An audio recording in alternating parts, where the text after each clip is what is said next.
Hi viewers, welcome to our channel. ప్రస్తుతం మనతో పాటు సీనియర్ జర్నలిస్ట్ దాము బాలాస్ సార్ వారితో మాట్లాడారు.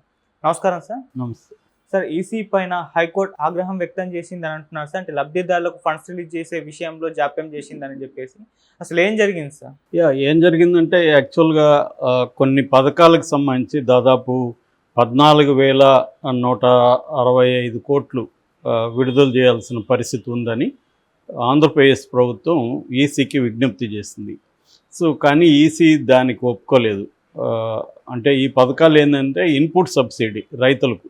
ఇప్పుడు వర్షాకాలం జూన్లో స్టార్ట్ అవుతుంది కాబట్టి ఈ లోపల విత్తనాలు కావచ్చు, ఎరువులు కావచ్చు, ఇవన్నీ రెడీ చేసి పెట్టుకోవడానికి ఇన్పుట్ సబ్సిడీ ఇవ్వాలి. అట్లాగే ఆసరా జూన్లో మన విద్యా దీవెన జూన్లో స్కూల్స్ ఓపెన్ అవుతాయి. సో వాటికి సంబంధించి పిల్లల కోసం ఈ డబ్బులు, అట్లాగే చేయూత, తర్వాత ఇంకా లా నేస్తం, ఓబీసీ నేస్తం, ఇలాగ రకరకాల పథకాలు. మెయిన్ వచ్చి రైతులు, మహిళలు, వీళ్ళకి సంబంధించి 14,000 కోట్లు ఇవ్వాల్సి ఉంది. అందుకని అడిగినప్పుడు ఈసీ దానికి ఒప్పుకోలేదు. దాంతో రాష్ట్ర ప్రభుత్వం వైసీపీ వాళ్ళంతా కూడా ఆర్గ్యూ చేశారు. ఎందుకంటే మామూలుగా కోడ్ ఆఫ్ కాండక్ట్ ఎప్పుడు వర్తిస్తుందంటే ఈ ఎలక్షన్ కోడ్ కొత్తగా పథకాలను అనౌన్స్ చేస్తే వర్తిస్తుంది. ఇది 5 ఏళ్ళకి వస్తున్న పథకాలు కాబట్టి దానికి ఇప్పుడు ఫర్ ఎగ్జాంపుల్ పెన్షన్లకు అలౌ చేసింది కదా ఈసీ. 5 ఏళ్ళకి వస్తున్నాయి, అవి కొత్తగా ఏం లేదు కాబట్టి పెన్షన్లకు అలౌ చేసింది. అట్లాగే ఇవి కూడా లబ్ధిదారులకు రెగ్యులర్గా వెళ్ళేవి కాబట్టి అలౌ చేయమని అడిగింది, కానీ ఈసీ ఇవ్వలేదు. దాంతో కొంతమంది లబ్ధిదారులు, మహిళలు, రైతులు కోర్టుకు వెళ్ళారు. కోర్టులో వాళ్ళ తరపున సివి మోహన్ రెడ్డి అడ్వకేట్ ఆర్గ్యూ చేశారు. సో కోర్టు ఓవరాల్గా వీళ్ళ అభిప్రాయం కూడా వినింది, ఈసీ అభిప్రాయం. అవన్నీ విన్నాక కోర్టు ఏం చెప్పిందంటే 1 డే ఈసీ ఆదేశాల మీద స్టే ఇచ్చింది. ఇంటీరియం అబేయన్స్ అంటారు, అంటే నిలుపుదల చేసింది. ఈ 1 డేలో అంటే 10th నిన్న మొత్తం రిలీజ్ చేసేయండి, 1 డేలోనే అధికారులు మాత్రం ఇన్వాల్వ్ కావాలి, పొలిటికల్గా ఎవరు ఇన్వాల్వ్ కాకూడదు, ప్రచారం ఎవరు చేసుకోకూడదు, దీని గురించి ఎటువంటి మీడియాలో కూడా రాకూడదు, సైలెంట్గా అకౌంట్లో వేయండి ఈ 1 డేలో అని చెప్పింది. మామూలుగా ప్రభుత్వానికి ఏంటంటే ఇప్పుడు ప్రభుత్వం అంటే మొత్తం ఎలక్షన్ కమిషన్ ఆధ్వర్యంలో పనిచేయాలి. కోర్టు చెప్పినా కూడా ఎలక్షన్ కమిషన్ నుంచి వాళ్ళకి నో అబ్జెక్షన్, గో హెడ్ అని వస్తే కానీ సిఎస్ ముందుకెళ్ళే పరిస్థితి లేదు. అందుకని అడిగితే ఈసీ రివర్స్లో అనేక ప్రశ్నల్ని సంధించింది సిఎస్కి. మీ డబ్బులు ఎక్కడివి, ఇప్పుడు ఇన్ని డబ్బులు ఇంతకుముందు ఎందుకు ఇవ్వలేదు, ఇది ఎప్పుడెప్పుడు ఇవ్వాల్సింది, ఇట్లాంటిది ఏదో మొత్తం ప్రశ్నించింది. దాంతో ఈ లోపల ఇంకొక పార్టీ, నవతరం పార్టీ అనేది ద్విసభ్య ధర్మాసనం బెంచ్కి వెళ్ళింది. ఇదేమో సింగిల్ జడ్జి ఇచ్చిన తీర్పు, బెంచ్కి వెళ్ళారు. బెంచ్ కూడా ఏమంటే హౌస్ మోషన్ పిటిషన్ అర్జెంటుగా వేశారు. అది కూడా రిజిస్ట్రీని బెదిరించి ఆ పిటిషన్ వేశారనేది కూడా సాక్షాత్తు కోర్టే చెప్పింది. సో ఎప్పుడైతే హౌస్ మోషన్ వేశారో అప్పుడు 2 జడ్జిలు అనమాట, అంటే ధీరజ్ సింగ్ ఠాకూర్, తర్వాత రఘునందన్ రావు, జస్టిస్లు 2. సో వాళ్ళు చాలా తీవ్రమైన ఆగ్రహాన్ని ఎలక్షన్ కమిషన్ మీద చేశారు. ఎందుకంటే మీరు డబ్బులు ఇవ్వకుండా, మేము చెప్పినాక డబ్బులు వేయడానికి మీరు ఎందుకు పర్మిషన్ ఇవ్వకుండా మళ్ళీ ఎందుకు ఈ ప్రశ్నలు వేస్తున్నారు? ఆల్రెడీ ఈ ప్రశ్నలకంతా రాష్ట్ర ప్రభుత్వం సమాధానం చెప్పింది, మీరు సాటిస్ఫై కాలేదని కోర్టులో చెప్పారు. సాటిస్ఫై కాకపోయినా కూడా 1 డేలో ఈ డబ్బులు వేయమని మేము చెప్పినాక మీరు చేయాలి కదా.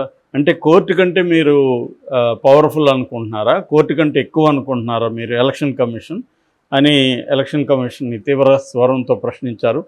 అట్లాగే మీకు తెలిసిన చట్టం ఇదేనా అని కూడా అడిగారు. ఇప్పుడు తెలంగాణలో ఏమో రైతు భరోసా పర్మిషన్ ఇస్తారు, ఆంధ్రాలో ఎందుకు ఇవ్వరని కూడా కోర్టును అడిగారు. అంటే రాష్ట్రానికి ఎలక్షన్ కమిషన్ రూల్స్ మారుతాయా అని అడిగారు. అట్లాగే 2019లో చంద్రబాబు పసుపు కుంకుమకి డబ్బులు అడిగినప్పుడు మీరు పర్మిషన్ ఇచ్చారు కదా, అప్పుడు ఇచ్చి ఇప్పుడు ఎందుకు కాదంటున్నారు అనేది కూడా అడిగారు. కానీ దానికేమీ సమాధానం చెప్పలేదు. ఇక ఈ నవతరం పార్టీని కూడా సీరియస్గానే అడిగారు, మీరు అసలు ఎవరు, మీరు ఇంతకుముందు ఎన్ని స్థానాలకు పోటీ చేశారు, ఇప్పుడు ఎన్ని చేస్తున్నారు, ఇవన్నీ అడిగారు. యాక్చువల్గా నవతరం పార్టీ తెలుగుదేశానికి సపోర్ట్ చేస్తానని మొన్ననే అనౌన్స్ చేసింది. సో క్లియర్గా నవతరం పార్టీ కూటమి తరపునే అది కేసు వేసినట్టుగా మనం అర్థం చేసుకోవచ్చు. మోషన్ దానికి కూడా తప్పు పట్టింది. మీరు రిజిస్ట్రీని బెదిరించి హౌస్ మోషన్ని ఎలా యాక్సెప్ట్ చేయిస్తారు అని అడిగితే చివరికి వాళ్ళ లాయరు నవతరం పార్టీ అడ్వకేట్ నాదకర్ని క్షమాపణ చెప్పాడు కోర్టుకి. సో చాలా ఆగ్రహం వ్యక్తం చేసింది. ఎందుకంటే ఇన్పుట్ సబ్సిడీ అనేది రైతులకి అత్యవసరం. సీజన్ వెళ్ళినాక ఇచ్చి లాభమే ఉంటాయి. సో అది మేజర్గా నిన్న కోర్టులో జరిగింది. మరి దీన్ని జూన్కి అయితే పోస్ట్పోన్ చేసింది. ఎందుకంటే ఇప్పుడు ఇంకా టైం లేదు వేయడానికి డబ్బులు అనేసి జూన్కి పోస్ట్పోన్ చేసింది. సో ఈ ఓవరాల్ ఇష్యూలో ఎవరి రోలు ఏంటి, దీనివల్ల ఇప్పుడు ఎవరికి నష్టం ఎవరికి లాభం అనే చర్చలు జరుగుతున్నాయి. చంద్రబాబు అండుకో మేమే సాధించాము ఆపగలిగాము అనేది వీళ్ళు ఆనందిస్తూ ఉన్నారు. ఎందుకంటే అవి వేస్తే జగన్కి కొంత ప్రోగా ఉంటుంది, మేము ఆపగలిగాము, సో అది మా సక్సెస్ అని తెలుగుదేశం సోషల్ మీడియా వీళ్ళు పోస్టులు పెట్టుకుంటున్నారు. వీళ్ళేమో చూడు చంద్రబాబు ఆపిస్తూ ఉన్నాడు, ఆల్రెడీ పెన్షన్ ఇబ్బంది పెట్టాడు, వాలంటీర్ వ్యవస్థను ఆయన ఆపిచ్చాడు, ఇప్పుడు ఇది ఆపిస్తున్నాడు. సో రేపు అధికారంలోకి వస్తే ఈ పథకాలు ఏవి రావు, మేము గెలవకపోతే ఈ డబ్బులు మీకు పడవు, చంద్రబాబు వస్తే వేయడు ఎందుకంటే మా పథకాలు కాబట్టి ఆయన వేయడు. సో అనే నెరేటివ్ని వైసీపీ తీసుకెళ్తుంది. సో ఇద్దరికి కూడా వైసీపీకైనా తెలుగుదేశం కూటమికైనా కూడా ఇక్కడ తమ విన్నింగ్కి ఎలాంటి స్ట్రాటజీలు ఎంచుకోవాలనేదే ప్రయారిటీ తప్ప ప్రజలకి దీనివల్ల నష్టమా లాభం అనేది ప్రయారిటీ కాదు. సో ఎలక్షన్ ముందు ఈ డబ్బులు ఎందుకు లేవు అని ఎలక్షన్ కమిషన్ ప్రశ్నించింది. నిజానికి ఎలక్షన్ కమిషన్కి ఇవన్నీ అనవసరం. కోడ్ ఆఫ్ కండక్ట్ వర్తిస్తుందా లేదో మాత్రం చూసుకోవాలి. సో అది వదిలేసి వాళ్ళు లేని ఒక రాజకీయ నాయకుడిలాగా వాళ్ళ ఒక పొలిటికల్ పార్టీలాగా మాట్లాడుతుంది ఎలక్షన్ కమిషన్. వాళ్ళు ప్రజల తరపున ఆలోచించాలి. ఎలక్షన్ కమిషన్ బాధ్యత ప్రజల తరపున, కానీ ఒక ఈగోకి పోయి మాట్లాడినట్టుగా కనిపిస్తుంది. లేదో సెంట్రల్ ఎలక్షన్ కమిషన్ని బీజేపీ కంట్రోల్లో ఉంటుంది కాబట్టి బీజేపీ చెప్పుండొచ్చు ఈ మీకు ఆపేయండి దాన్ని. సో వాళ్ళకి కూడా తెలుసు వన్ డే కోర్టు చెప్పింది, ఈ లోపల మనం లేట్ చేస్తే మళ్ళీ నెక్స్ట్ డే ఉండదు కదా అనేది. ఇక్కడ ఏంటంటే వీళ్ళ ఇగోలో ఎత్తులు పైతులు వేసుకొని వ్యవస్థల మధ్య గొడవలు క్రియేట్ చేసి వ్యవస్థల పట్ల ఆల్రెడీ ప్రజల్లో ఎవరికి నమ్మకం లేదు, ఇంకా కాస్త కోస్త ఉన్నది కూడా పోయేట్టుగా ఉంది. ఇదే హైకోర్టుని ఒక వ్యక్తి ఏమన్నా ఇలా ధిక్కరిస్తే గమ్మున ఉంటారా? మరి ఈసీ ధిక్కరించింది, ఫైనల్గా ఏం చేశారు, ఆపేశారు. వాళ్ళు సక్సెస్ అయినట్టే కదా ఈసీ కానీ లేకపోతే ఈసీని అడిగిన కూటమి కానీ. సో ఫైనల్గా వాళ్ళు అనుకున్నది అయితే సాధించారు. సో దీనివల్ల ఎవరికి లాసు? ఖచ్చితంగా రైతులు డబ్బులు ముందుగా పడి ఉంటే వాళ్ళకి ఇన్పుట్ సబ్సిడీ పడి ఉంటే వాళ్ళు ఇది చేసేవాళ్ళు. తల్లులు వాళ్ళ పిల్లలు స్కూళ్ళకి డబ్బులు కావాలి, వాళ్ళకి బట్టలు కుట్టించుకోవాలి, వాళ్ళకి బుక్కులు ఇవన్నీ రెడీ చేసి పెట్టుకోవాలి. సో ఈ డబ్బులు హెల్ప్ అయ్యిండేది వాళ్ళకి. ఇప్పుడు వాళ్ళు ఎక్కడో పోయి అప్పులు చేయాల్సిన పరిస్థితి ఏర్పడుతుంది. సో ఇది ప్రజల కేంద్రంగా ఆలోచించడం అనేది వ్యవస్థలు చేయట్లేదు. ఎలక్షన్ కమిషన్ ఉండేది దేనికి? ప్రజల కేంద్రంగా థింక్ చేయాలి, ప్రజలకు ఇది లాభమా నష్టమా అని. వాళ్ళు లెవెల్ ప్లేయింగ్ గ్రౌండ్ ఏదోదో మాట్లాడారు.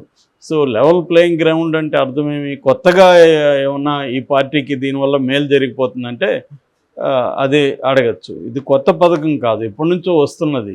ఇన్నేళ్ళుగా వేస్తున్నప్పుడు లేనిది కొత్తగా అడ్వాంటేజ్ ఏమొస్తుంది వాళ్ళకి? వాళ్ళు ఆలోచించుకొని కావాలనే లాస్ట్ మినిట్లో విడుదల చేద్దామని అనుకోవచ్చు. పొలిటికల్ పార్టీలు ఏంటంటే ప్రతిదీ వాళ్ళకి ఏదో ఒకటి ఉంటుంది లెక్క. ఈ లెక్క ప్రకారం ఇప్పుడు ఇస్తే ఫ్రెష్గా మైండ్లో ఉండి ఓట్లు వేస్తారు. అట్ట అనుకుంటే పసుపు కుంకుమ డబ్బులు పడినాయి, మరి ఎందుకు చంద్రబాబు కోట్లు పడలేదు?